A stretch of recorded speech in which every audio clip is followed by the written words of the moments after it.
Hanggat hindi ka nagtatanda, doon ka muna sa probinsya natin. Pa naman! Huwag niyo naman pong gawin sa akin to. Ayoko sa probinsya. Ang boring doon. Hindi ka pa nga nakakarating sa probinsya natin eh. Sasabihin mo boring kagad? Maganda ang lugar natin.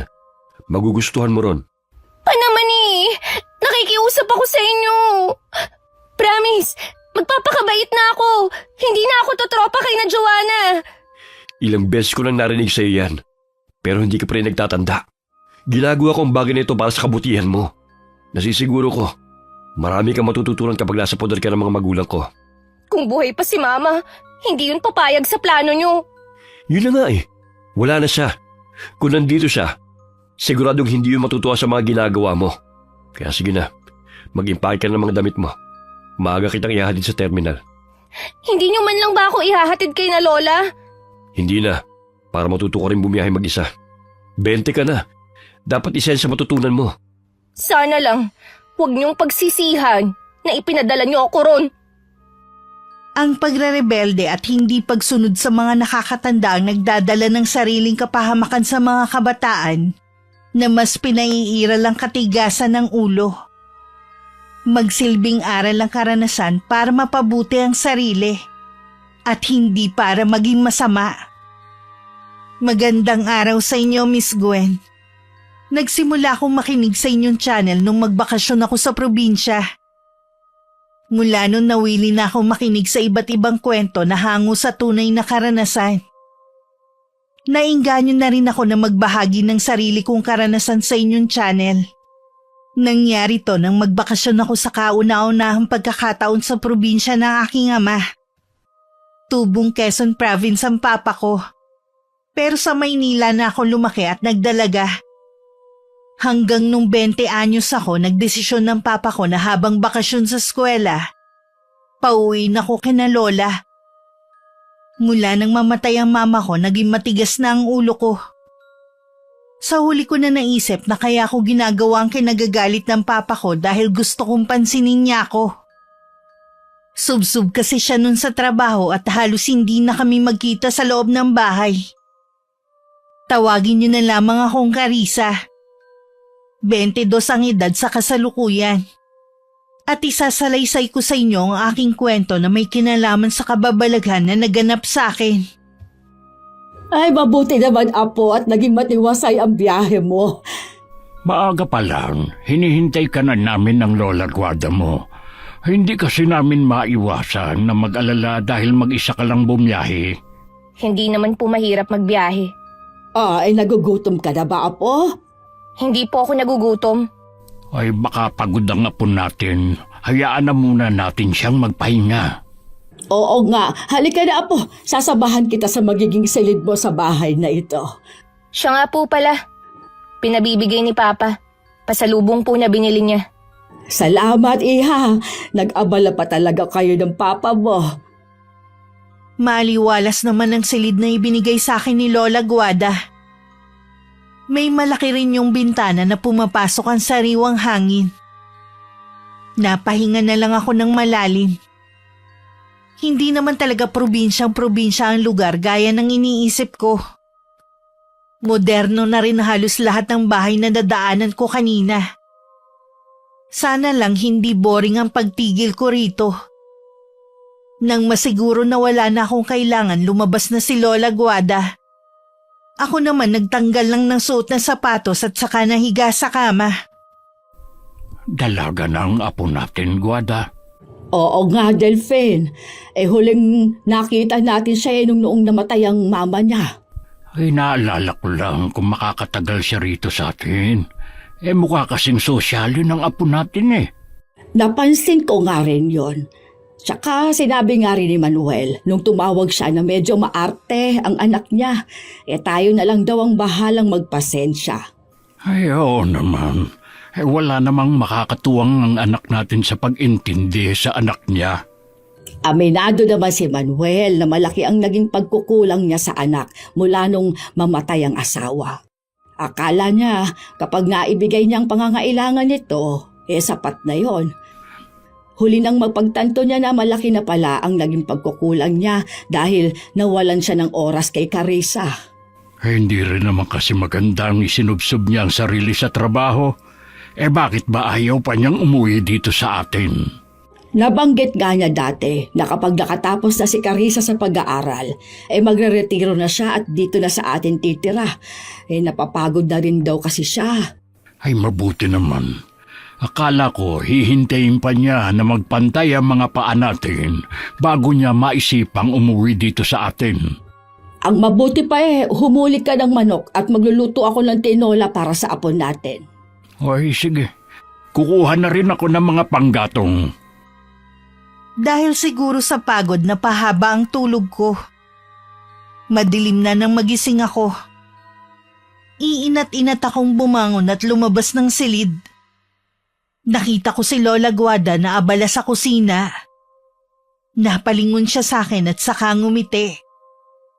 Naupo naman ako sa upuang yari sa kawayan habang inililibot ang paningin sa paligid.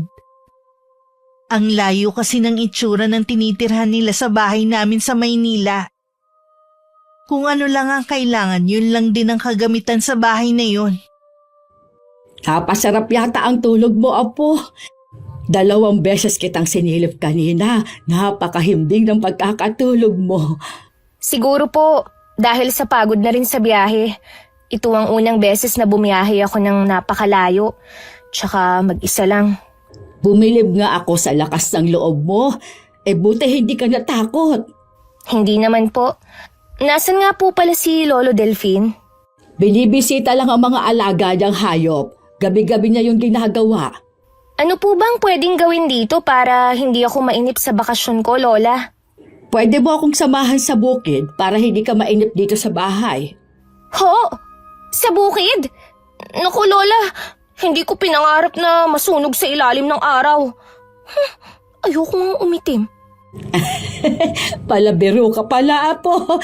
Alam mo, hindi ka naman masusunog dahil may lilim naman. Maliban na lang kung tutulungan mo ako sa pagtatanim. Lola, wala rin po akong maitutulong sa inyo kahit sumama ako. Wala akong hilig sa pagtatanim eh. Kakausapin ko na lang ang mga pinsan mo dito para masamahan ka sa pamamasyal. Wala naman po yatang mapapasyalan sa lugar na to eh. Merong ilog dito sa amin. Nako, pwede ka maligo doon. Ayoko, Lola. Baka mamaya madikitan pa ako ng linta. Wala siguro akong magagawa kundi ang tumambay dito sa bahay. Habang wala kami ng Lolo Delphine mo, papupuntahin ko dito ang mga pinsan mo para samahan ka. Hindi naman po ako batang musmos para samahan pa nila. At isa pa po, hindi naman siguro ako mawawala dito sa bahay. Ang akin lang naman para meron kang makakwentuhan habang wala kami. Sigurado matutuwa ang mga pinsan mo kapag nakilala ka. Hindi na lang ako kumibo. Gusto ko rin naman makilala ang iba naming kamag-anak. Ilang sandali lang naghain na si Lola Guada ng hapunan namin. Dumating na rin si Lolo Delphine. Kinabukasan, bago umalis ang 2 matanda, dumating ang mga pinsan kong sina Kuya Nilo, Dana at Ate Presi. Lahat sila nakangiti sa akin at bumati pa. Tipid ng ngiti lang naman ang sinukli ko sa kanila. Hindi ko rin maiwasang pag-aralan ng mga itsura nila. Kahit kasi maaga pa naliligo na sa pawis si Kuya Nilo. Ang 2 naman parang hindi pa yata naghihilamos at nagsusuklay. Ang layo nila sa mga kaibigan ko sa Maynila. Sana magustuhan mong pagbabakasyon mo dito sa amin, Carissa. Oo nga, Carissa. Kung gusto mo maligo tayo sa ilog. Siguradong hindi ka pa nakakaligo sa ganung lugar. Wala naman yatang ilog sa Maynila Nabanggit nga ni Lola Guada ang tungkol sa ilog. Pero wala akong balak maligo dun, no? Sabi mo lang yan. Pero kapag nakita mo ang malinaw na tubig, maeengganyo ka ng maligo. Oh, talaga? Oo, Carissa. Subukan mo lang sumama sa amin. Magdadala na lang tayo ng pagkain. Sigurado kasing magugutom tayo sa pagpunta doon. Sige na nga. Pumunta tayo dun sa ibang araw. Matagal-tagal din kasi ang bakasyon ko rito eh. Iimbitahin ka rin namin sa bahay para makilala mo naman ang mga magulang namin. Malaking pamilya ba tayo? Oo, pero ang iba nating mga kamag-anak sa ibang lugar na nakatira dahil taga doon ng mga napangasawa. Ang totoo niyan, kami na lang 3 wala pang asawa. Wala palang problema kung sakali na yayain ko kayo kahit saan. Habang nandito ako, kayo muna ang magiging alalay ko. Ay, mga kaibigan ko. Ilang sandali pa dumating na si Kuya Nilo. Galing siya sa pangunguhan ng mga buko sa likod bahay. Nabanggit ni Dana na parehong 25 sina Kuya Nilo at Ate Presi. Siya naman 2 taon lang ang tanda sa akin. Nalibang naman ako sa pakikipagkwentuhan sa mga pinsan ko. Masarap naman pala silang kausap. Akala ko kasi dati boring kausap ang mga taga-probinsya. Napag-alaman ko rin na isa palang elementary teacher si Ate Presi. Mag-1 taon na pala siyang nagtuturo. Si Kuya Nilo naman nakaplano na ang pagsakay sa barko. Samantalang si Dana 1 taon pa bago magtapos ng pag-aaral. Ayos lang kaya naiwan natin si Carissa sa mga pinsan niya. Oo naman. Bakit naman nag-aalala ka riyan? Ay kasi, baka hindi nila makasundo si Carissa. Sabi nga ni Manuel, may pagkasuplada ang anak niya. Malalaman natin mamaya pag uwi kung ano bang nangyari sa kanila. Kailangan din kasing matutong makibagay ng apo natin. Oo nga. Huwag ka nang mag-alala dyan. Pareho namang mabait ang anak natin at si Margarita. Kaya palagay ko'y may itinatago din na kabaitan ng apo natin na yon. Maaaring naimpluwensyahan lang ng mga kaibigan kaya iba ang ugali. Tapos laking Maynila pa. Ay sana mangyari ang gusto ni Manuel na mapagbago ang anak dito sa atin. Gawin lang natin kung ano ang alam natin na makakabuti kay Carissa. Ay mabuti pa bilisan na natin ang paglalakad. Tanghali na tayo. Delphine, Oh, bakit natitigilan ka dyan? si Malu ba ang parating na yon? Ay, siya nga. Akala ko ba nagpakalayo-layo na yan? Yon din ang pagkakaalam ko bakit kaya siya nagbalik? Baka wala na siyang ibang mapuntahan. Lumiko siya papuntang gubat. Ibig sabihin, doon siya naninirahan ngayon? Hayaan na nga lang natin siya. Mas gusto naman niyang mamuhay na mag-isa lang. Yun din naman talaga ang makakabuti para sa mga taga rito.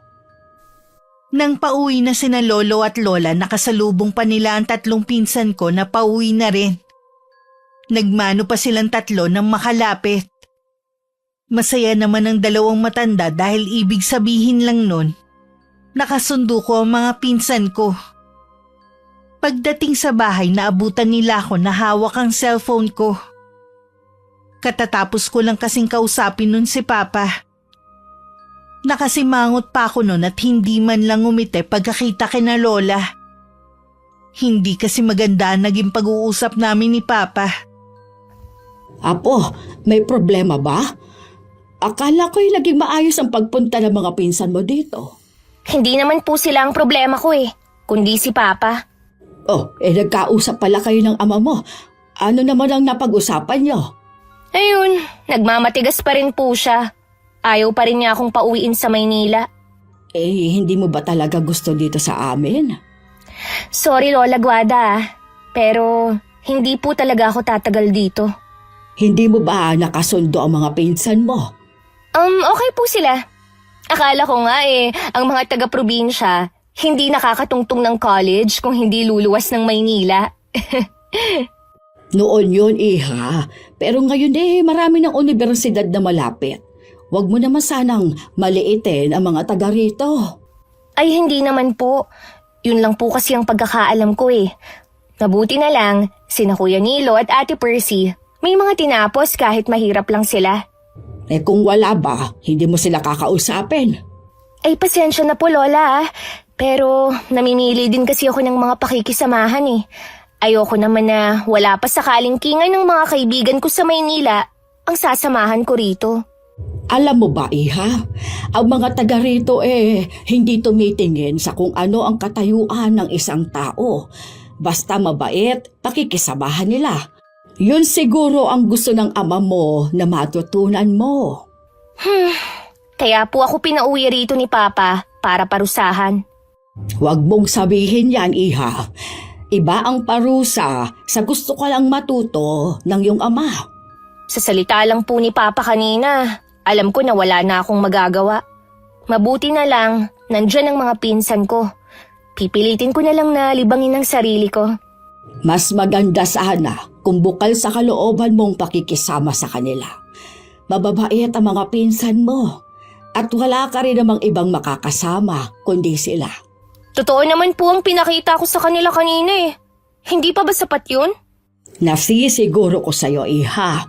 Mas mababait ang mga pinsan mo kaysa sa mga sinasabi mong mga kaibigan mo sa Maynila.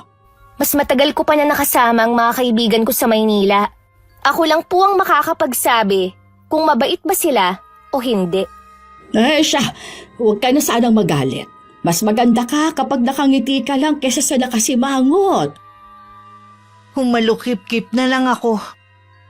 Nasira na kasi ang mood ko. Kanina habang nakikipag-usap pa ako sa mga pinsan ko, okay pa ako. Kung bakit kasi tumawag pa si Papa. Akala ko naman kasi nagbago na ang isip niya at pauuwi na niya ako sa amin. Yun pala, magbibilin lang siya na wag kong dalhin ng pagkamaldita ko sa lugar na ito. Sa hapunan, konti lang ang kinain ko. Hindi ko kasi type ang malaking inihaw na isda at ginisang gulay. Bihira naman kasi kung mag-ulam ng isda. At iilan lang ang gulay na kinakain ko sa bahay namin. Madalas pa nga sa labas ako kumakain dahil lagi namang gabi na umuwi si Papa.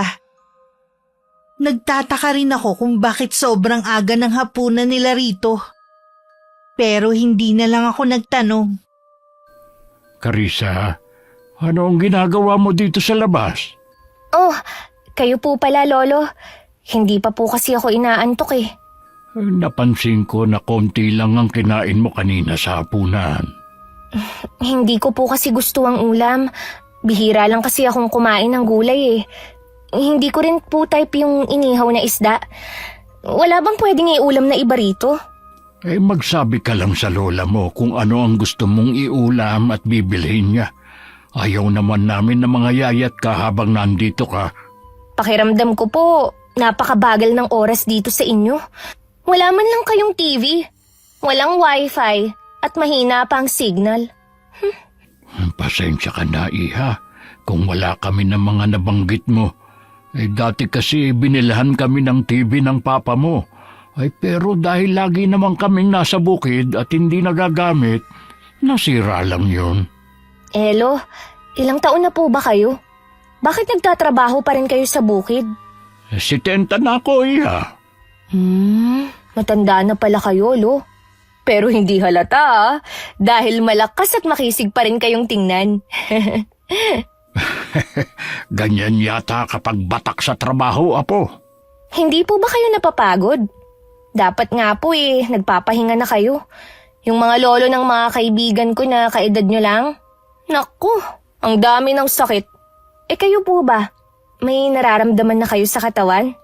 Alam mo, kahit rayuma, wala pa akong nararamdaman. Lagi nga namin biruan ng lola mo Malakas pa kami sa alaga naming kalabaw. Halata nga po Ay, mabuti naman, ngumingiti ka na. Alam mo ba, nakamukha mo ang lola Guada mo nung kabataan niya. Siya po pala ang kamukha ko. Kaya pala marami ang nagsasabi na hindi ko kamukha ang mga magulang ko. Meron pa nga pong nagsabi na kamag-anak ni Mama noon na baka ampun lang daw ako. Lalo na't hindi naman daw ako nasundan. Anak ka ng mga magulang mo, Iha. Huwag mong paniwalaan ang mga sinasabi ng ibang tao.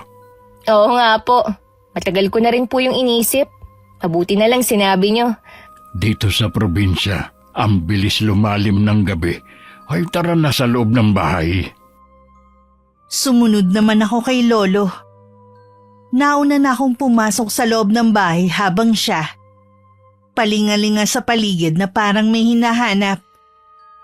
Nang pumasok na rin si Lolo, tsaka na ako tumuloy sa silid ko.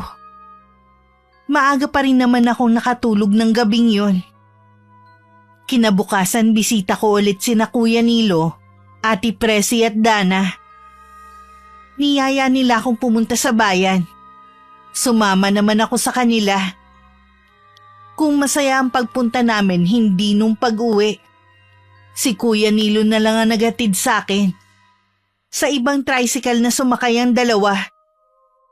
Salamat sa paghatid mo sa akin dito ah. Wala yun.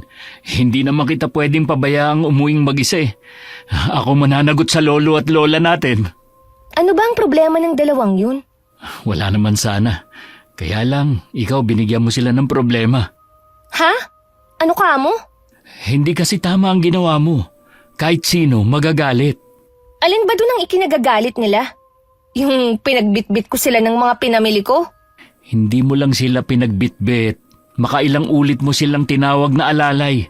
Ganun ba tingin mo sa amin? Parang yun lang. Nasanay lang kasi kami ng mga kaibigan ko na meron kaming alalay kapag magkakasama. Alin? Yung kaibigan nyo na mababa ang katayuan? Yung hindi kaya makipagsabayan sa inyo?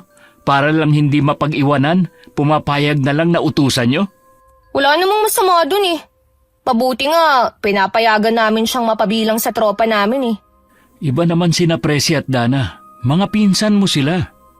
Kung ayaw na nilang sumama sa akin, di wag. Hindi naman sila kawalan sa akin. Ganyan ba talaga ang ugali mo, ha? Nasanay na lahat ng tao susunod sa'yo? Dahil tingin mo sa sarili mo, mas mataas sa amin? Ikaw ang may sabi niyan, hindi ako. Mabuti pa, humingi ka na sorry sa dalawa. Hindi ko gagawin yon dahil wala naman akong ginagawang mali. Hindi ka rin pala marunong tumanggap ng pagkakamali, no? Dahil wala akong ginagawang masama sa kahit na sino. Sige, hindi na kita pipilitin. Ito na ang mga binili mo. Sige, uuwi na ako. Lo, problema niyo? Mga sensitive ba talaga ang mga taga-probinsya? Bakit ko kung magalit kayong lahat sa akin? Hindi naman ako magtatagal dito eh. Napansin ni na Lola Guada at Lolo Delfin na hindi na pumupunta ang tatlo dito sa amin. Minsan tinanong nila ako. Kibit balikat lang ang sinagot ko sa kanila. Hindi na rin naman sila nag-usisa pagkatapos. Para malibang, lagi kong tinatawagan ng mga kaibigan ko. Lingid pala sa akin pumunta si Lola Guada sa bahay ni na Kuya Nilo. Maliban kasi sa pagtatanim, isa rin manggagamot ang lola namin. May dinadaing kasi ang tatay ng pinsan ko kaya nandun si Lola. Naitanong na rin niya sa binata kung bakit hindi sila dumadalaw sa bahay. Kahit na wala namang ibang pinagkakaabalahan. Walang nagawa si Kuya Nilo kundi sabihin ng ginawa ko. Kinakausap ko nga po yung dalawa na makipag-ayos na kay Carissa. Kaya lang parehong mataas ang pride. Hayaan mo na lang muna sila. Hindi rin kasi natin sila masisisi dahil sa ginawa ni Carissa. Pakiramdam daw po kasi nung dalawa, ang baba ng tingin sa kanila ng pinsan namin. Kung ako ang nasa katayuan nila, ganon din ang mararamdaman ko, ha? Hindi naman po kasi magtatagal dito sa atin si Carissa. Sana pinagpasensyahan na lang nila. Sabi nga lang Tio Manuel mo, may ugali daw talagang anak niya. At umaasa siya na sa pagbabakasyon nito dito, magbabago ang pinsan mo. Kung ayaw po nung dalawa, ako na lang ang dadalaw kay Carissa. Apo, salamat ha. Pakisabi kina Presi at Dana, ako nang humihingi ng paumanhin sa inasal ni Carissa sa kanila. Uwi na po ba kayo? Oo, babalik na lang ulit ako bukas para tingnan ulit ang tatay mo. Sasamahan ko na po kayo. Hindi, wag na Nilo. Dadaan pa rin kasi ako kay Tia Febo. Sige po Lola, mag-iingat po kayo. Baka bukas po makadalaw ako sa inyo. Kinabukasan si Lolo Delfin lang ang pumunta sa bukid. Kailangan pa kasing bumalik ni Lola Guada sa bahay ni na Kuya Nilo. Kasalukuyan siyang nakaharap sa maliit niyang altar at parang umuusal ng dasal. Maya-maya lang umalis siya sa harap ng altar at saka dumungaw sa may bintana. Lumapit naman ako at tinanaw rin ang tinitingnan ni Lola. Ilang sandali pa humahangos na dumating si Kuya Nilo. Agad niyang sinabi ang sadya na lumala daw ang kondisyon ng ama. Kinuha naman ni Lola ang gamit niya. Kahit hindi tinatanong, nagsabi akong sasama sa kanila. Pagdating namin, sa labas pa lang maririnig na ang malakas na hiyaw ng tatay ni Kuya Nilo. Parang hirap na hirap yun sa nararamdaman. Ano ba ang sakit ng tatay mo? Kahapon naman kasi maayos pa siya. Ang pagsakit lang naman ng binti niya ang dinadaing niya. Pero ngayon, nagkaroon na ng mga bukol ang balat niya. Kumikirot daw at parang tinutusok na libo-libong karayom. Baka kailangan na ninyo siyang dalhin sa ospital. Alam namin kung anong nangyayari kay Itay at hindi doktor ang makakatulong sa kanya. Hindi ko maintindihan. Ano ba ang magagawa ni Lola Guada? Sa pagkakaalam ko, hindi naman siya nag-aral ng medicine eh. Hindi nga pero mahusay na manggagamot si Lola Guada. Hindi lang mga sakit ang kaya niyang gamutin. Kung ganun, bakit hindi niya ginamot nun si Mama? Pasensya ka na, Carissa. Pero lola mo lang ang makakasagot niyan. Itatanong ko na lang sa kanya pag nakauwi na kami ng bahay. Akala ko manghihilot lang siya. Tuwing merong nagkakasakit dito sa lugar natin, may napaglalaroan ng elemento at nakukulam, si Lola Guada ang tinatawag. Sa tingin mo, ano kayang sakit ng tatay mo? May hinala kami na kinukulam si tatay. Totoo pala ang kulam? Oo naman. Kapag may kakilala ka na bigla na lang nagkasakit at hindi malaman ng doktor ang sakit niya, malamang kinulam siya. Dapat sa albularyo lang lumapit. Hindi ko alam kung paniniwalaan ko yan. Para kasing imposible eh. Hindi naman kita pinipilit maniwala eh. Nakakaawa ang sigaw ng tatay mo. Para siyang kinakatay. May tiwala ako na mapapagaling siya ni Lola Guada. Sana nga. Ay, siya nga pala. Nagkikita ba kayo ni na Ate Percy at Dana? Oo. Malapit lang naman ang bahay nila dito eh. Galit pa rin ba sila sa akin? Dapat kasi humingi ka muna ng tawad para mawala ang galit nila. Bakit ko naman gagawin yun? Dahil may kasalanan ka naman talaga sa kanila eh. Kahit habang buhay ko na silang hindi kausapin, ayos lang naman sa akin eh. Matigas pala talaga ang ulo mo, no? Bakit? Sino ba sila sa akala mo, ha? Kung ayaw mo, di wag. Ayokong pilitin ka. Sana lang, habang nandito ka, maisip mo ang mali mo. Naiwan akong mag-isa sa sala. Lumabas kasi si Kuya Nilo at may kukunin lang daw sa likod ng bahay. Nagulat pa ako nang sumigaw na naman ang tatay niya. Dala ng kuryosidad, tumayo ako at lumapit sa may silid kung nasa ng tiyuhin ko. Nakaawang ang pinto kaya nasilip ko ang nangyayari sa loob. Napahawak pa ako sa bibig ko dahil sa nakita ko. Buong katawan kasi ng tiyuhin ko puno ng sariwang sugat. Tumutulo pa ang dugo mula doon. Umiiyak naman sa tabi niya ang tiyahin ko. Si Lola Guada naman panayang usal ng dasal. Muntik pa akong mapatalon nang may humawak sa balikat ko. Paglingon ko si Kuya Nilo lang pala. Ay, pasensya ka na ako, nagulat kita. Bakit ganun ang balat ng tatay mo? Kaya pala ganun na lang ang sigaw niya. Parang binalatan siya ng buhay. Matindi siguro ang galit ng taong gumawa nun sa kanya. Naniniwala ka pa rin ba na nakulam ang tatay mo, ha? Kailangan na niyang madala sa doktor. Baka mamaya ma-impeksyon ang sugat niya. Alam ko na mahirap paniwalaan ang nangyayari. Pero magtiwala lang tayo kay Lola Guada. Ano bang klaseng pag-iisip meron kayo, ha? Nahihirapan na ang tatay mo pero naniniwala pa rin kayo na magagamot siya ni Lola? Alam kong nagmamalasakit ka lang. Pero maghintay na lang tayo. Alam mo ba, nung nagkasakit si Mama, araw-araw ko siyang nakikita na nahihirapan. Ang sakit kaya sa amin nun ni Papa. Kaya hindi ko maintindihan kung bakit yung nagagawang tingnan lang ang tatay mo. Ihahatid na lang kita. Oh, saan ka pupunta? Uuwi na ako. Hindi ko kasi kaya na makita ang kalagayan ng tatay mo. Ihahatid na lang kita. Wag na. Mas kailangan ka rito. Tsaka maaga pa naman eh. Kaya ko namang umuwi mag-isa. Hindi pa man ako nakakalayo, nakasalubong ko na sina Ate Peresi at Dana. Babatiin ko sana sila pero sabay nila akong inirapan at saka umiwas. Sandali naman ako natigilan at nasundan ko na lang sila ng tingin. Sa bahay ni na Kuya Nilo sila nagpunta. Pagdating sa amin, nagkulong na lang ako sa kwarto ko at nakipag-video call sa mga kaibigan ko sa Maynila. Kinuwento ko pa ang tungkol sa tiyuhin ko na kinukulam daw. Gaya ko, hindi rin sila naniniwala. Tumawa pa nga sila. Nakitawa na rin ako. Dahil sa pakikipag-usap ko sa mga kaibigan ko, hindi ko na namalayan ang oras. Lumalala ba ka mong sakit ng Joselito mo? Opo, Lolo. Nakita ko nga po. Grabe, nakakadiri ang balat ni Tiyo. Ay baka hindi pa makakauwi ngayon ng lola mo. Lo, sabi po ni Kuya Nilo, kinukulam ang tatay niya. Posible nga, iya. Yung kasing tiyuhin mo, mahilig dumayo sa ibang barangay para lang makipag-inuman. Ibig niyo po bang sabihin na pagtripan si Tiyo?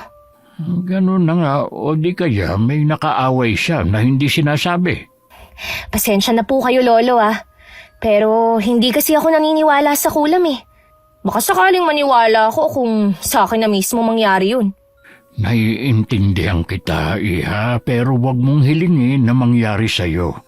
Mahirap pa malagay sa ganong sitwasyon. Lolo, meron po sana akong itatanong. Uy, ano yun, iha? Marami na po palang nagamot si Lola Guada. Bakit hindi niya po ginamot si Mama noon? Ilang beses tinangka ng lola mo na gamutin ng mama mo noon, pero ayaw niya. Katulad mo, hindi rin siya naniniwala sa mga kababalaghan na may kinalaman sa kulam. Mahirap naman po kasing basta na lang maniwala eh. Si Papa po ba naniniwala? Oo, iha. Kinukumbinsi nga rin niya noon ng mama mo na magpagamot sa lola mo pero matigas siya. Ang dami na kasi nilang napuntahan na doktor noon, pero hindi pa rin mapagaling-galing ang mama mo. Huli na nang malaman ng ama mo kung ano talagang sakit ng iyong ina. Ang alam ko po, sa cancer namatay ang mama.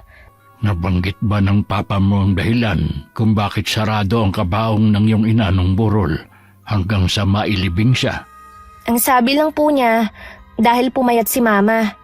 Gusto niya na maalala ng mga tao ang maganda niyang mukha. Kung maaga lang sana siyang nagpagamot sa lola mo, baka hanggang ngayon buhay pa siya. Hindi po ba cancer ang ikinamatay ni Mama? Hindi, iya. Nang malagutan siya ng hininga noon, tsaka nagsilabasan ng mga insekto na namahay sa loob ng katawan niya. Noon naisip ng papa mo na barang ang kinamatay ng mama mo. Sino kaya ang gumawa nun sa mama ko? Palaisipan pa rin hanggang ngayon sa ama mo kung sino ang gumawa nun sa mama mo. Alam namin hanggang ngayon, hinahanap pa rin niya ang taong iyon. Gusto kong makausap si Papa. Sana nasa bahay na siya ngayon. Pakiramdam ko biglang gumuho ang mundo ko sa nalaman. Buong akala ko sa sakit na matay si Mama. Yun pala sa barang. Hindi ko alam kung dapat ko ba yung paniwalaan.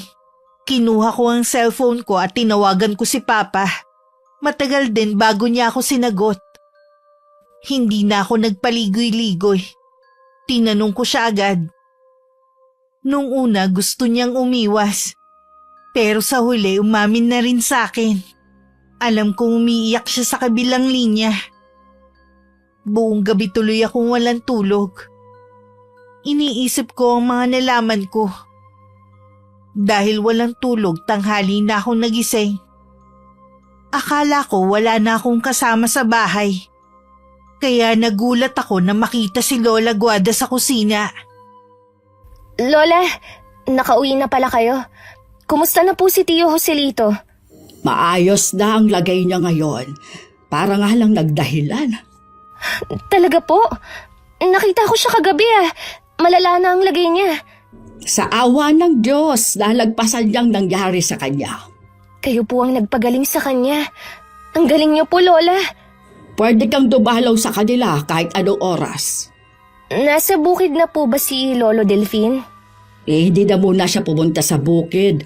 Pinuntahan niya ang tsuhin mo. Baka po pagod kayo at inaantok. Magpahinga muna kayo. Nakakaramdam lang ako ng kaunting pagod. Pero hindi ako inaantok. Kung ganun, Lola, pwede ko po ba kayong makausap? Uy, tungkol ba sa mama mo? Alam mo na raw ang totoo, sabi ni Lolo Delfin mo. Hanggang ngayon po kasi, ang hirap pa rin paniwalaan na yun ang ikinamatay ni Mama. May paraan naman pala Bakit hindi siya nagpagamot? Di sana hanggang ngayon, buo pa rin ang pamilya namin. Lahat ay ginawa ng papa mo, pero ang mama mo pa rin kasi ang nasusunod doon. Hindi ba ako naisip ni Mama noon? Na gusto ko pa siyang makasama? Hindi namin alam kung anong iniisip ng mama mo noon. O baka sadyang matigas lang ang ulo niya. Malalaman pa po kaya natin kung sinong gumawa nun kay Mama? Kung nagpagamot ang mama mo sa akin, posibleng nalaman ko. Bakit kaya hindi po ito nabanggit ni Papa? Kung sakali ba, maniniwala ka. Ang mama mo nga hindi. Sinarili ng papa mo lahat yun. Wala siyang naging karamay, kundi ang sarili lang niya. Naaawa nga rin po ako sa kanya Pero dapat, pinilit niya si Mama na magpagamot sa inyo.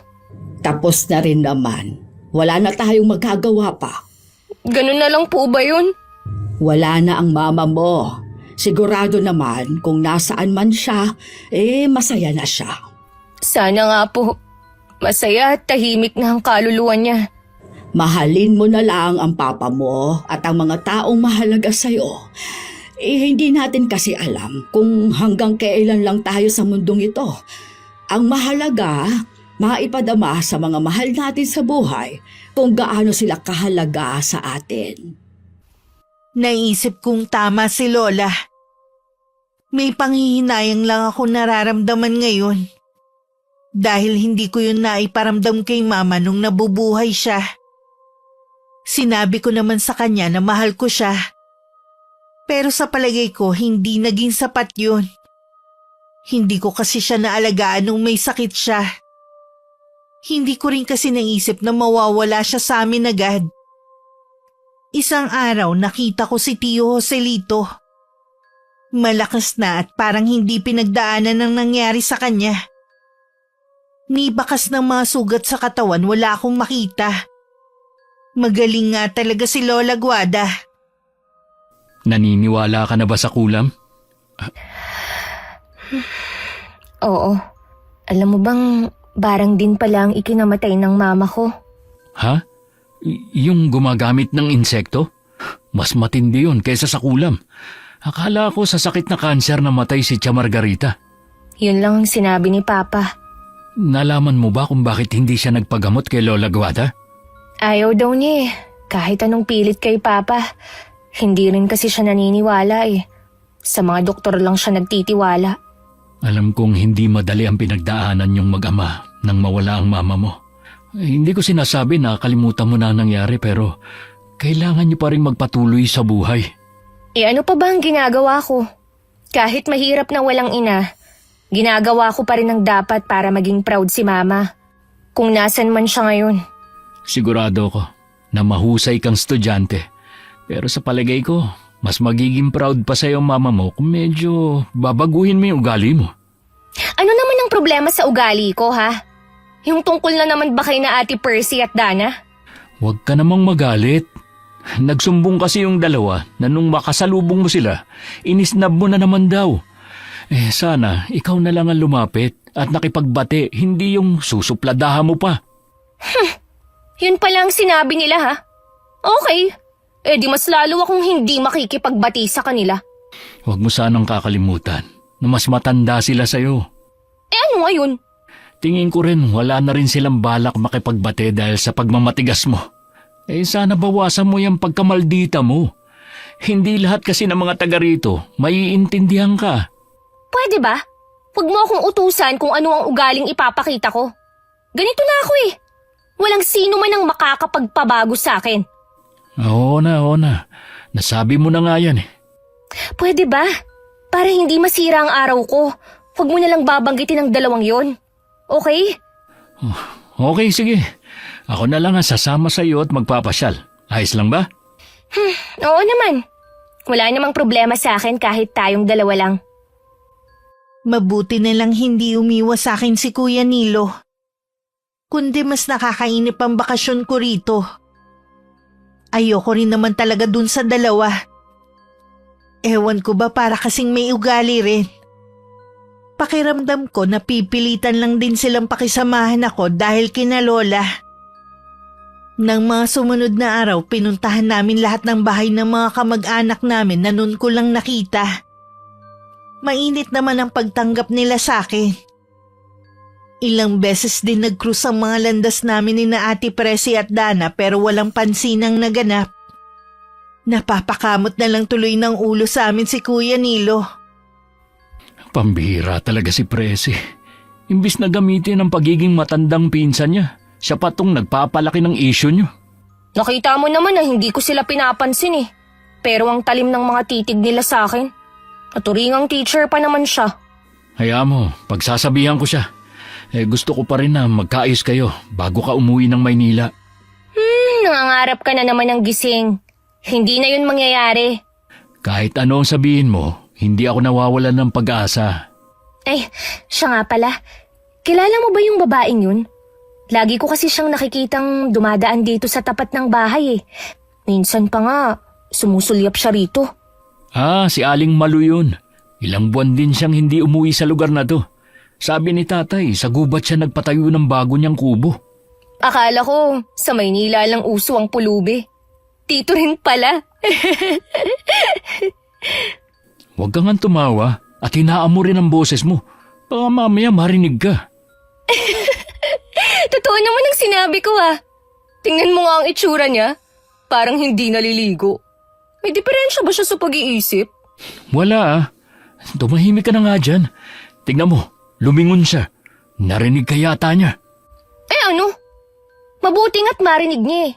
Baka kasi wala pang nagsasabi sa kanya na mukha na siyang pulubi. Alam mo kung nasa Maynila siya, maraming magbibigay sa kanya ng limos. Kapag hindi ka pa tumigil, uuwi na lang ako. Oo na nga! Ang hirap naman sa lugar na to. Masama pala ang magsabi ng totoo. Namimintas ka naman eh. Hindi mo naman kilala si Aling Malu para pagsalita mo siya ng hindi maganda. Alam mo ba, kahit sino dito walang naglalakas loob na pagsalitaan siya. Hindi mo naman kasi alam ang pinagdaanan ng tao. At wala akong balak alamin pa, no? Sigurado naman ako na mas mahirap ang pinagdaanan ko. Hindi kompetisyon ang bawat pinagdadaanan ng tao. Kaya nga iba-iba ang pagsubok sa atin eh. Wala naman na yung babae eh.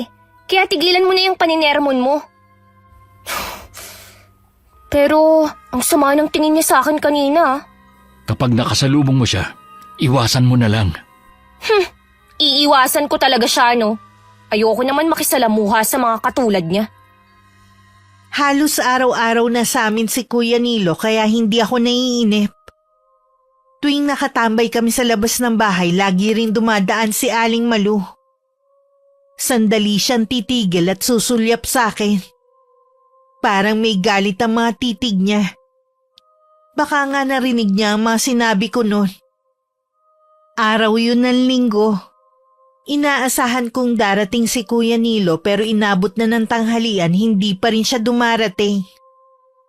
Balak ko pa naman siyang yayain sa ilog. Tinatamad naman akong pumunta sa kanila.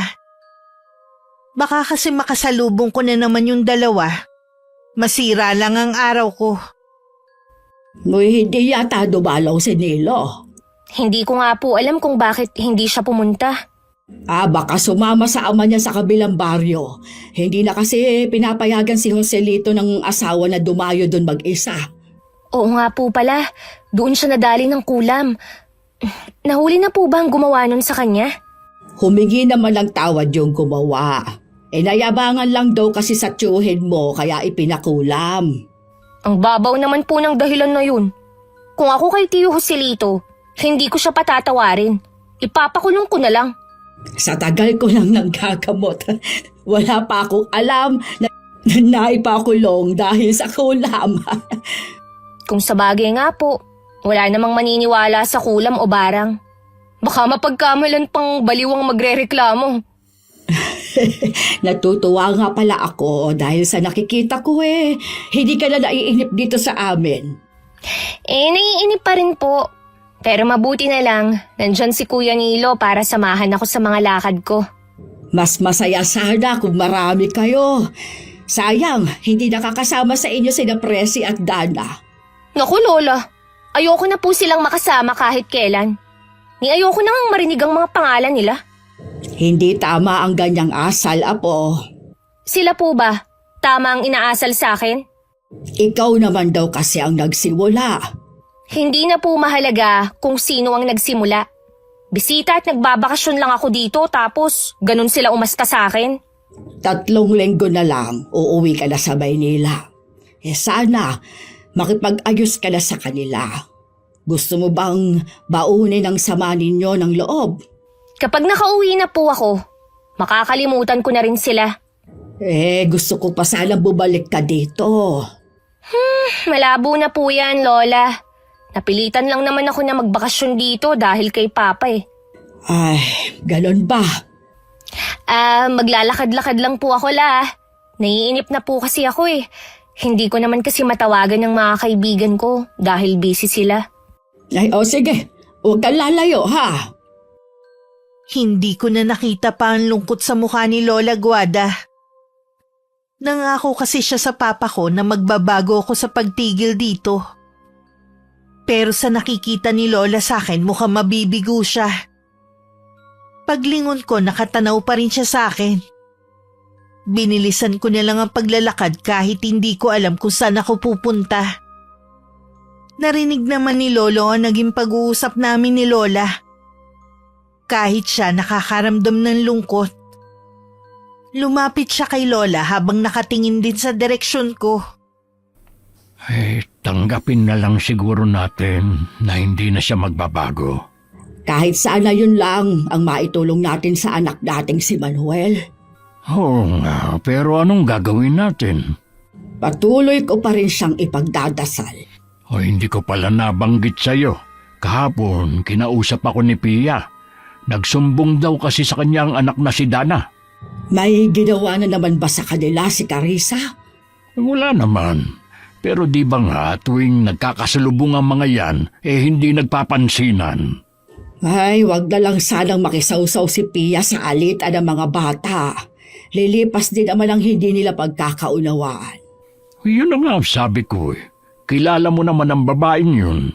Isa rin na ayaw magpatalo. Oo nga. Pagsasabihan ko rin siya kapag pumunta ako sa kanila. Makalipas lang ang kalahating oras, umuwi na rin ako sa amin. Habang pabalik, nakasalubong ko si Aling Malu. Naalala ko bigla ang bilin sa akin ni Kuya Nilo. Umiwas na lang ako at hindi na tumingin sa kanya. Ramdam ko naman ang pagsunod sa akin ng tingin ng babae. Malayo-layo na rin ako nang maisipan kong lumingon. Naroon pa rin sa kinatatayuan niya si Aling Malu. Matalim ang pagkakatitig sa akin. Pagdating sa bahay, may mga chat sa akin ng mga kaibigan ko. Kasalukuyan daw silang nasa beach. Bigla ako nakaramdam ng inggit. Kung nasa Maynila ako, siguradong kasama ako sa mga lakad nila. Tinawagan ko si Papa at nakiusap ulit na kung pwede na akong pabalikin. Pero matigas siya sa desisyon niya na dumito muna ako kina Lola. Nang sabihin kong uuwi ako sa ayaw at sa gusto niya, nagbanta siyang tuluyan na akong patigilin sa pag-aaral. Dun na ako napaiyak at nagwala sa silid ko. Taranta namang pumasok si Lola. Ay, Apo! Ano nangyari sa'yo? Ha? Bakit ka umiiyak?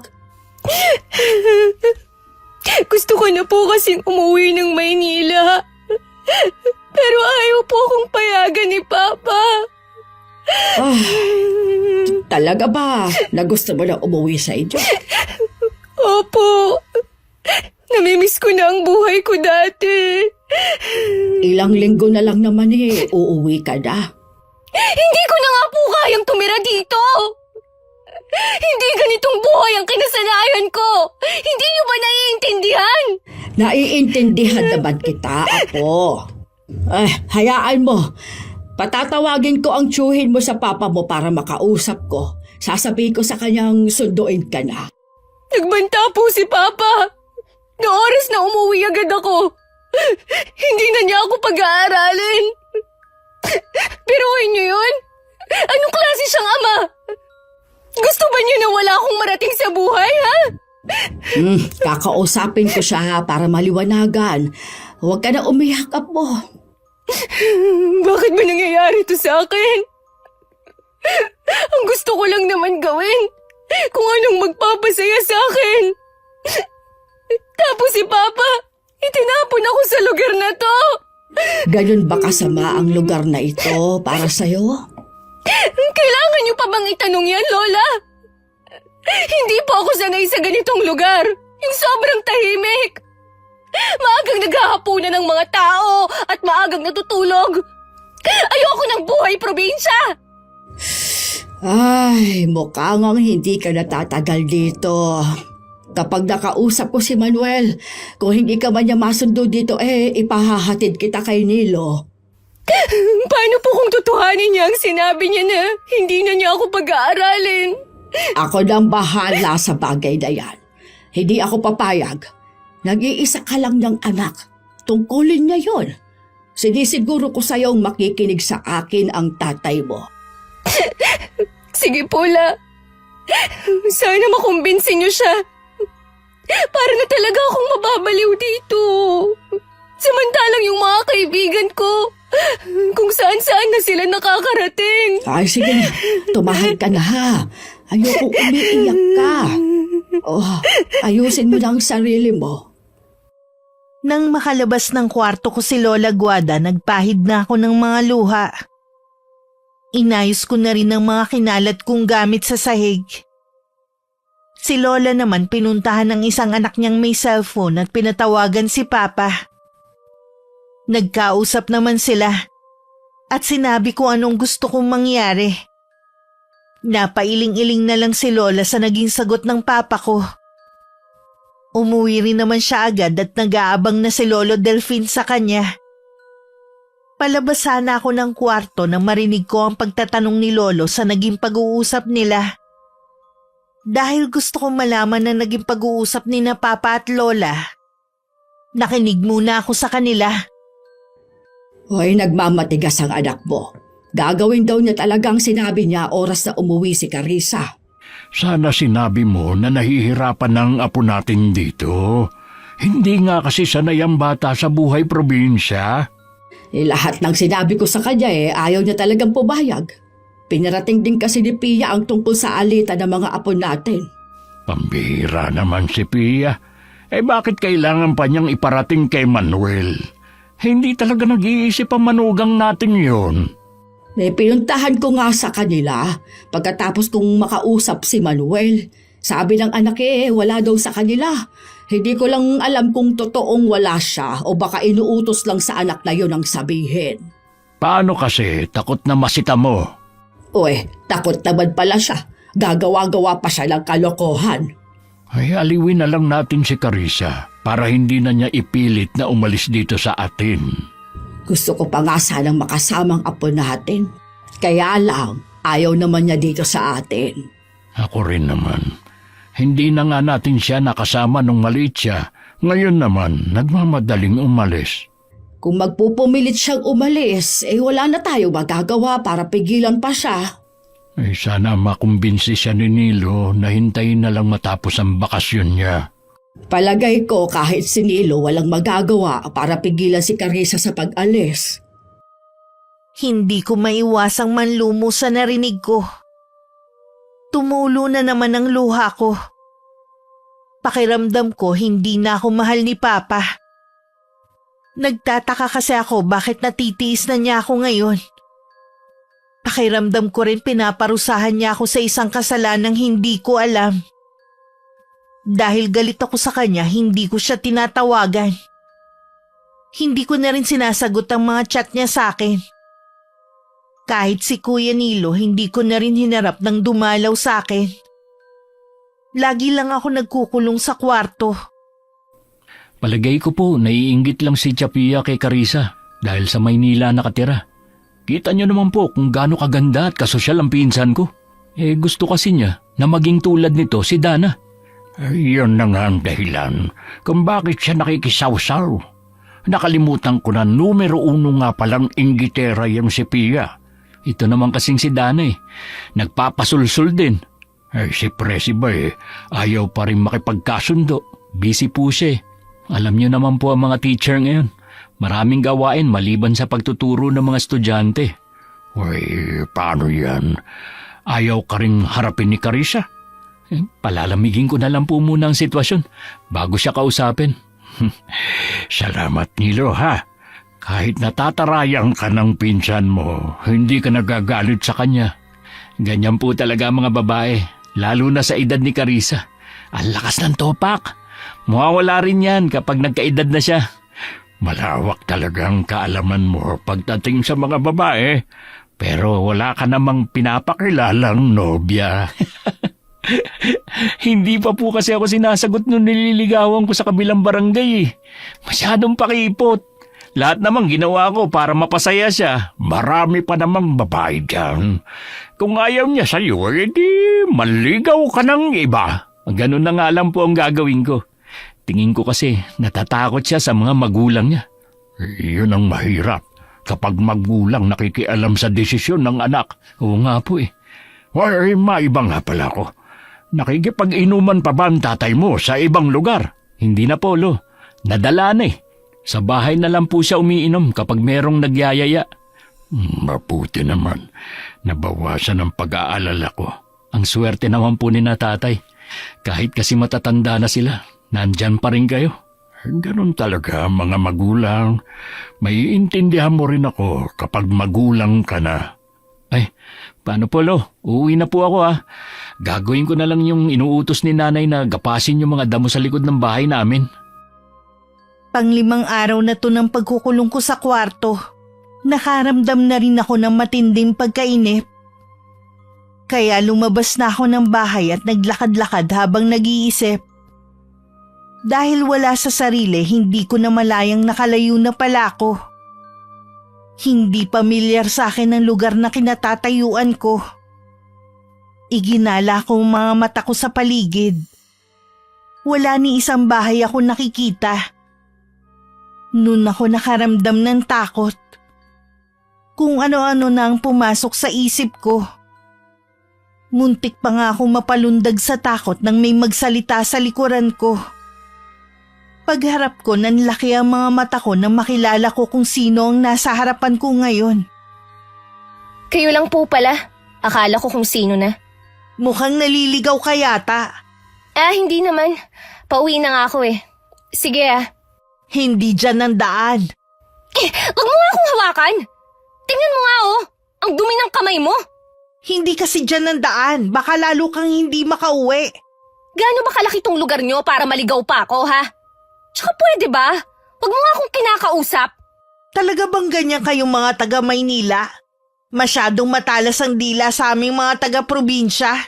Sino naman kasi ang makikipag-usap ng maayos sa katulad mo? Tingnan mo nga yung itsura mo. Para kang pulube. Dahan-dahan ka sa binibitiwang salita. Baka biglang bumalik sa'yo. Kaya nga lumabas ako para marelax ang isip ko Pero ito pa pala ang makakaharap ko. Kabago-bago mo palang dito ang dami ko nang naririnig na hindi magandang pag-uugali mo. Totoo naman pala.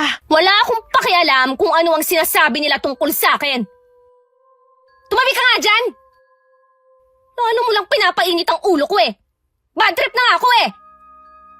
Muntik pang matumba si Aling Malu nang sadya ko siyang banggain nang dumaan ako. Ni hindi ko na siya nilingon man lang. Basta mabilis ang mga hakbang ko para makaalis agad ako sa lugar na yon. Kung lumingon ako, makikita ko sana ang matalim na titig nito at imbingiti sa labi habang nakasunod ng tingin sa akin. Tama lang pala na bumalik ako rito. Ikaw na ang susunod kong tuturuan ng leksyon. Tingnan ko lang kung may magagawa ang lola mo. Inabot din ng ilang minuto bago ko natunto ng daan pa uwi sa bahay. Tagaktak na ang pawis ko at nanginginig ang mga tuhod ko dahil sa pinaghalong kaba at pagod.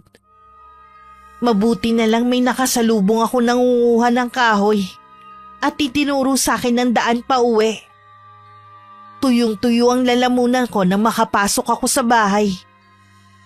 Makailang beses ko pang binalikan sa isip ko ang paghaharap namin ni Aling Malu habang nagpapahinga ako. Nang dumating sina lolo at lola, hindi ko na lang binanggit ang nangyari. Ay, mabuti naman, Iha. Lumabas ka na sa silid mo. Maayos na ba ang pakiramdam mo, Apo? Sana nalinawan ang pag-iisip mo. Hindi pa rin po nagbabago ang isip ko. Gusto ko pa rin pong umalis na dito.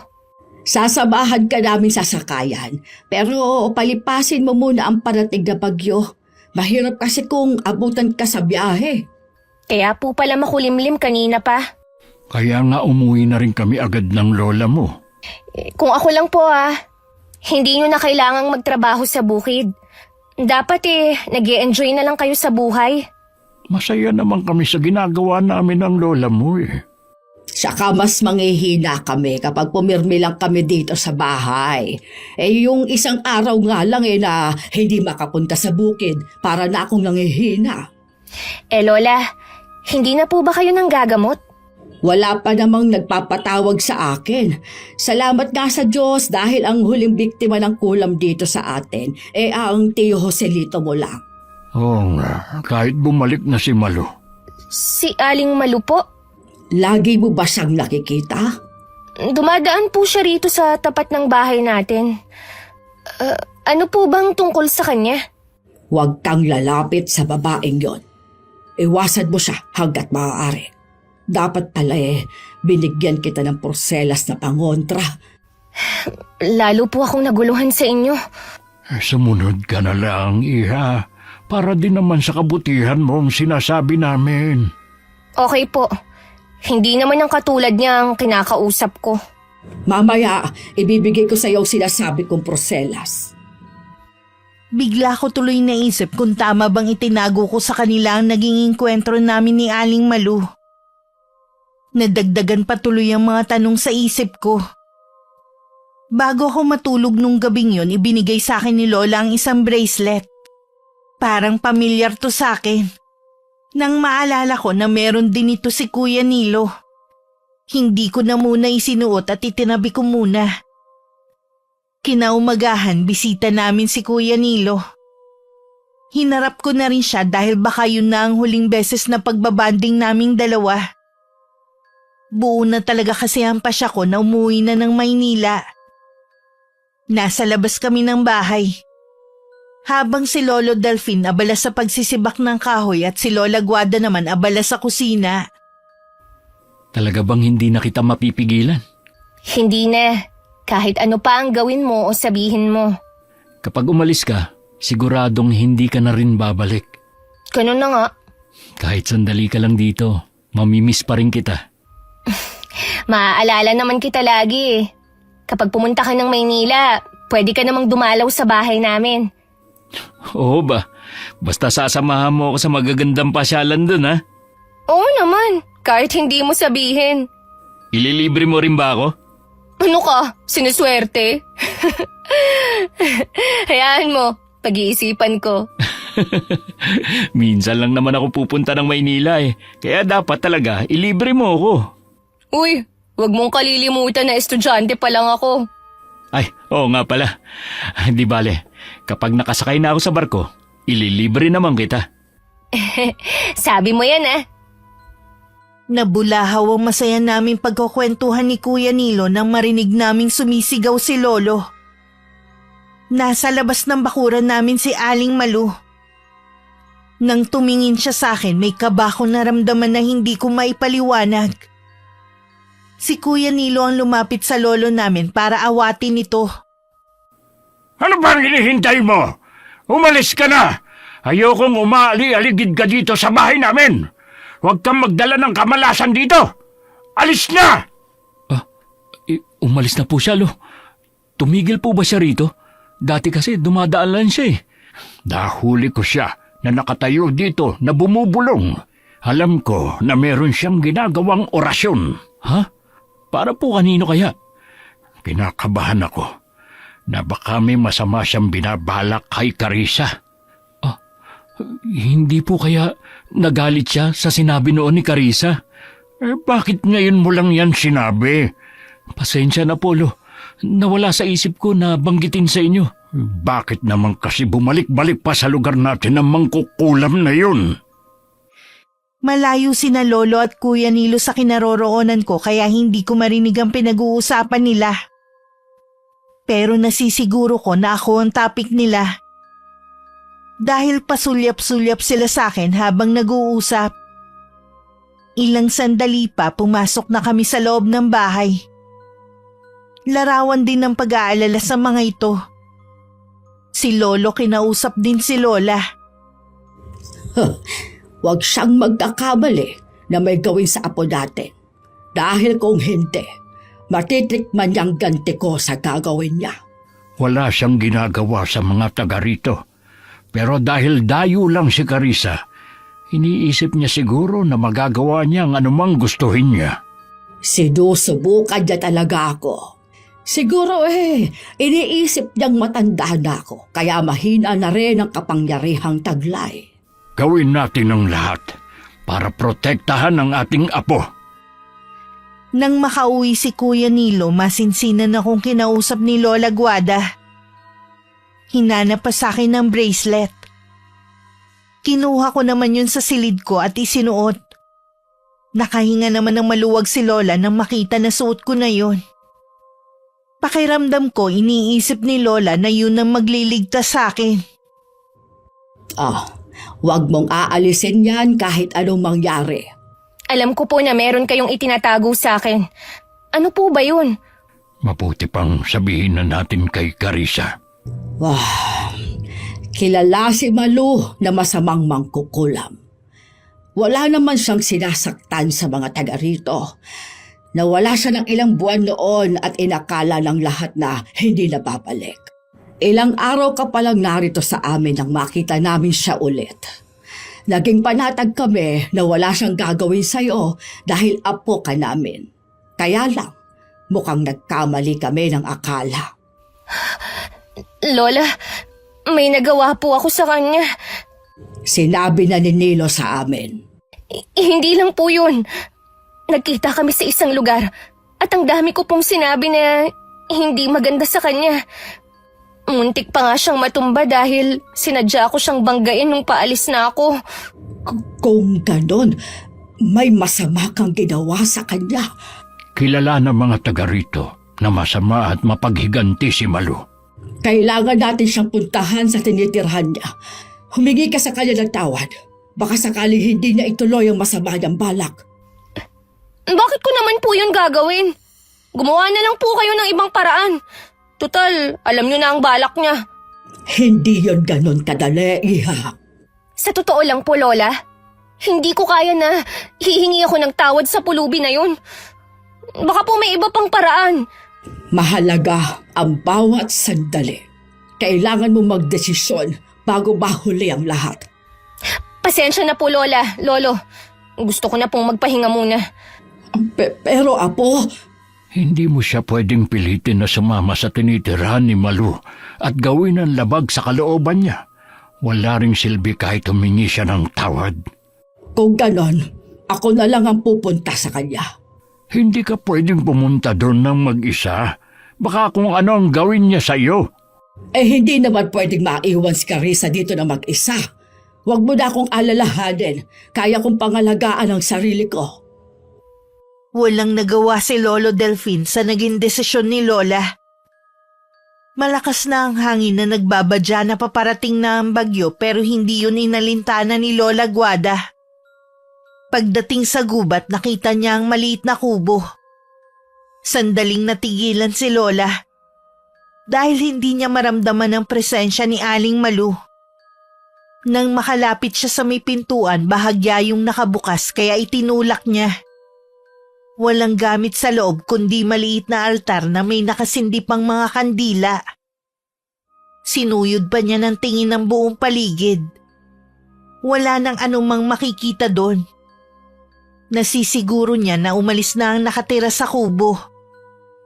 Lumapit na lang siya sa altar at saka pinatay ang mga nakasinding kandila. Nang mga sandaling yun, palakas na ng palakas ang hangin at nagsimula na rin ang pagbugso ng malakas na ulan. Nasa bahay na rin ng mga oras na yun si Lola. Tuso ang babaeng yon. Umalis na siya bago ko pa mapuntahan.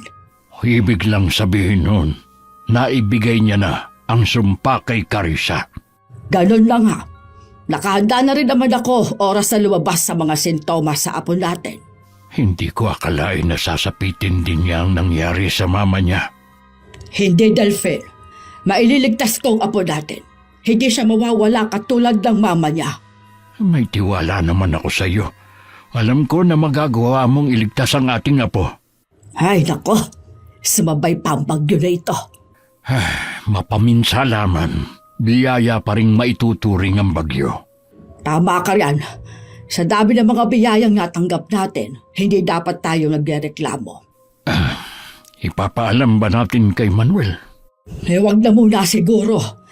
Marami na siyang iniisip. Wag na nating dagdagan pa. Pupuntahan ko lang si Carissa.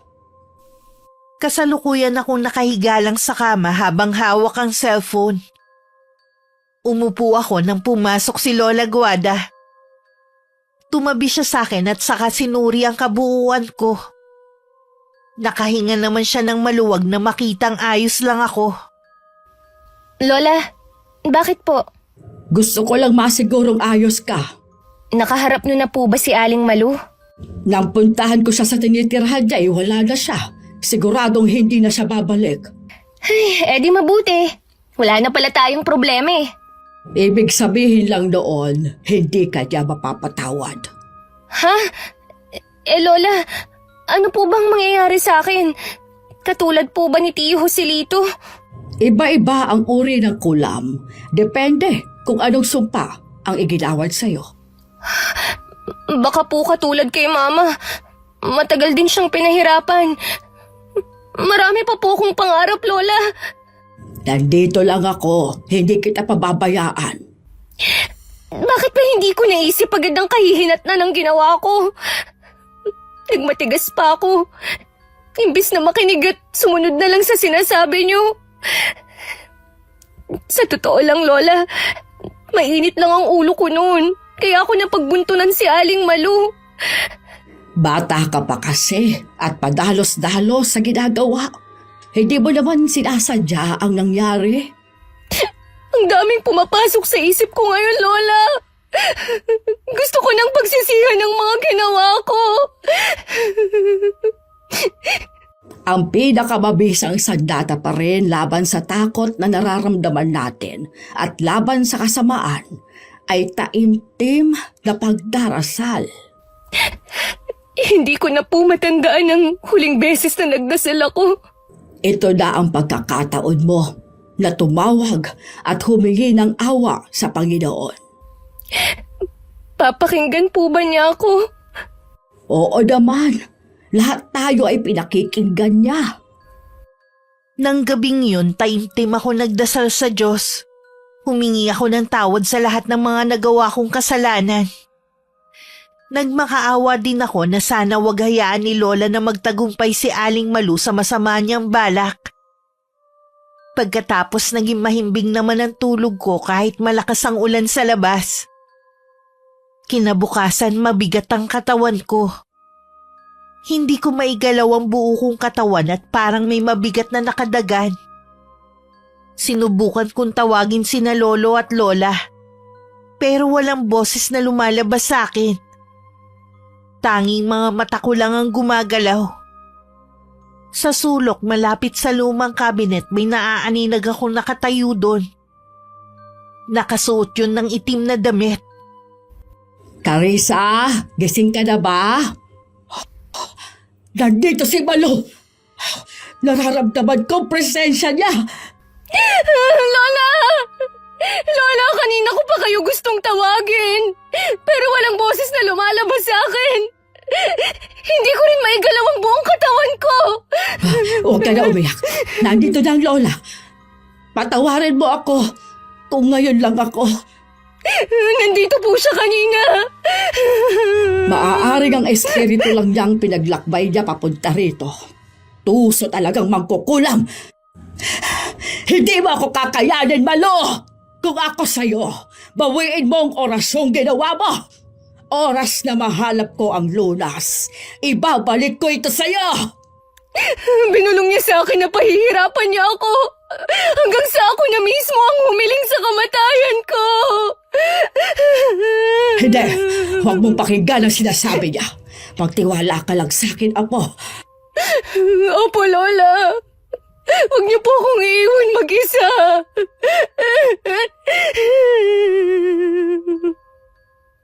Nakasalubong ni Kuya Nilo si Lolo at nabanggit sa kanya ang nangyayari sa akin.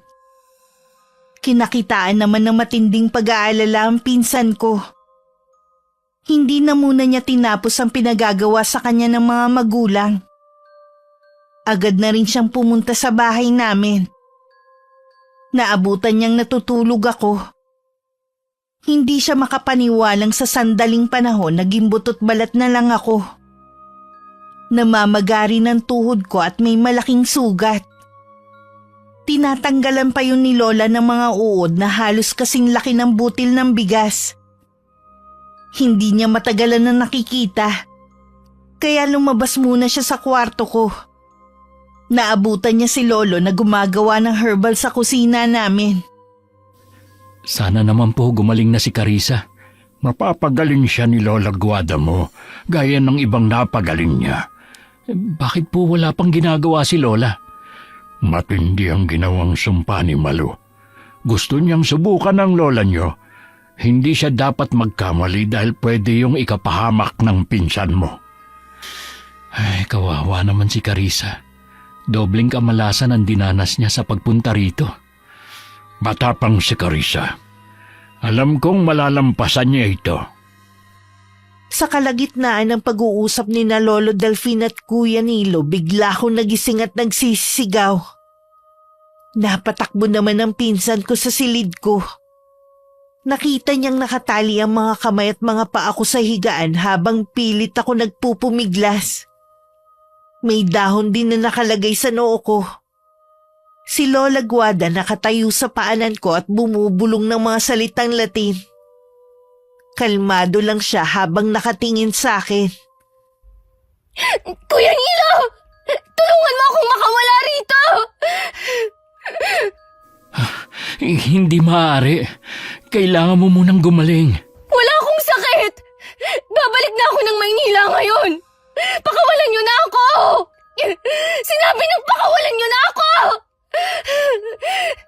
Alam ko, matapang ka. Malalampasan mo rin ito. Saan ka pupunta? Huwag mo akong iwan dito! Kuya Nilo, bumalik ka rito!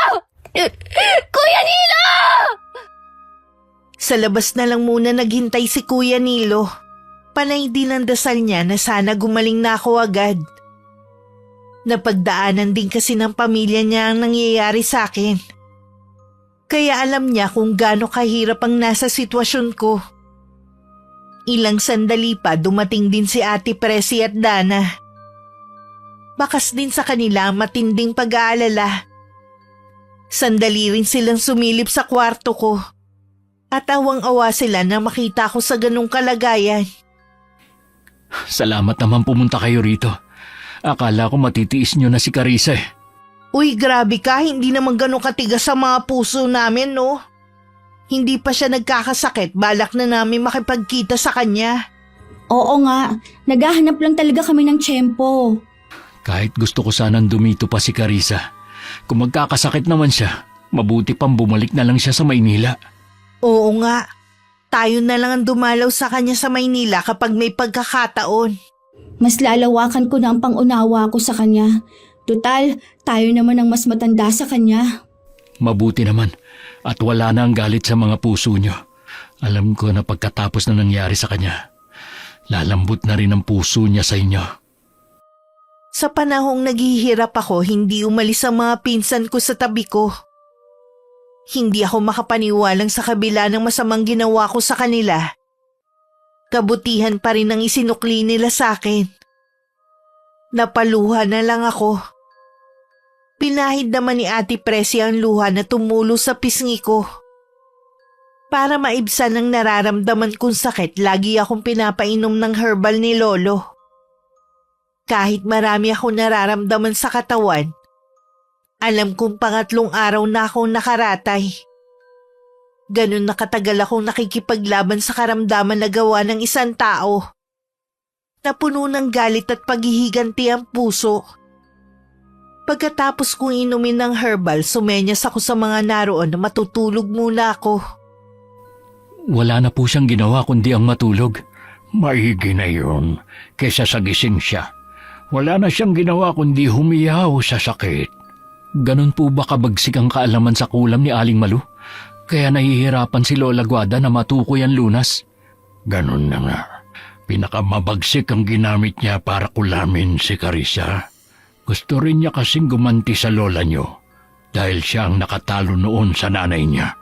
Kahit bata pa noon ang lola niyo, nagawa na niyang talunin ang kapangyarihan ng ina ni Malu. Ginamit pa niya talaga si Carissa para lang makaganti. Ang sama niya. Alam ko kung saan nagtatago si Malu. Sa isang malayong isla. Ilang beses ko siyang pinakiusapan pero ayaw niyang tanggapin ang pakikipagkasundo ko. Pues, ibabalik ko sa kanya ng doble ang ginawa niya kay Carissa. Ayokong may masasaktan na ibang tao, pero siya ang unang nanakit sa pinsa namin. Ika nga, yung ayaw mong gawin sa'yo, huwag mong gawin sa kapwa mo. Malakas na bumigkas ng mga salitang Latin si Lola Guada. Paulit-ulit yon hanggang mamao siya. Tagaktak na rin ang pawis niya sa noo at bakas na ang pagod sa muka pero alang-alang sa akin. Hindi siya huminto. Ilang sandali pa naging normal na ang paghinga ko. Unti-unti na rin bumalik sa dati ang kulay ng balat ko. Parang may liwanag na bumabalot sa buo kong katawan na ibinalik sa normal ang lahat. Ayon yan sa kwento sa akin ni Kuya Nilo. Nasaksi sa mga naganap sa akin habang wala akong malay. Nagising ako na magaan ang pakiramdam. Para lang ako natulog ng mahabang oras. Ang tatlo kong pinsan ang namulatan ko noon. Sabay-sabay pa nila ako niyakap. Hindi rin muna sila umalis sa tabi ko at nagkwentuhan muna kami ng mga plano namin sa buhay. Salamat, hindi mo ko pinatay. Pasalamat ka, may awa pa rin natira sa akin para sa'yo. Umalis ka na sa lugar na ito at huwag nang babalik kahit kailan. Pangako, magpapakalayo-layo na ako. Hindi na ako magpapakita ulit sa lugar na ito. Sige na, baka magbago pang isip ko. Sana nga, tuparin niya ang pangako na magpapakalayo-layo na. Oras na makita ko siyang muli, hindi na ako magdadalawang isip na tapusin siya. Napatunayan naman niya siguro na mas mahusay pa rin ako kaysa sa kanya. Wala ka pa rin talagang kupas. Mukhang nagkakatuwa ng mga apo natin sa loob. Masaya ako na nagkasundo na sila. Sana maging dahilan yan na kahit matapos na ang bakasyon ni Carissa, gugustuhin pa rin niyang bumalik dito.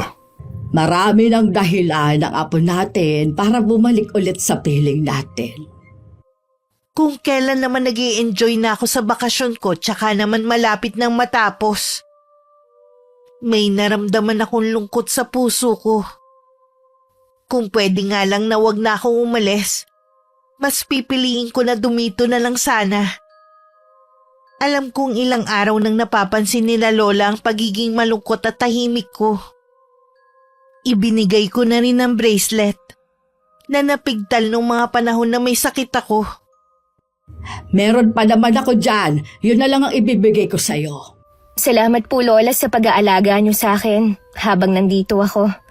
Wala yun, Iha. Alam ko na nagugustuhan mo na rin dito. Pwede kang bumalik kahit anong oras mong gustuhin. Sa totoo lang po, masaya ako sa Maynila dahil nandun na lahat. Pero dito ko po natagpuan ang tunay na kaligayahan kasama kayo.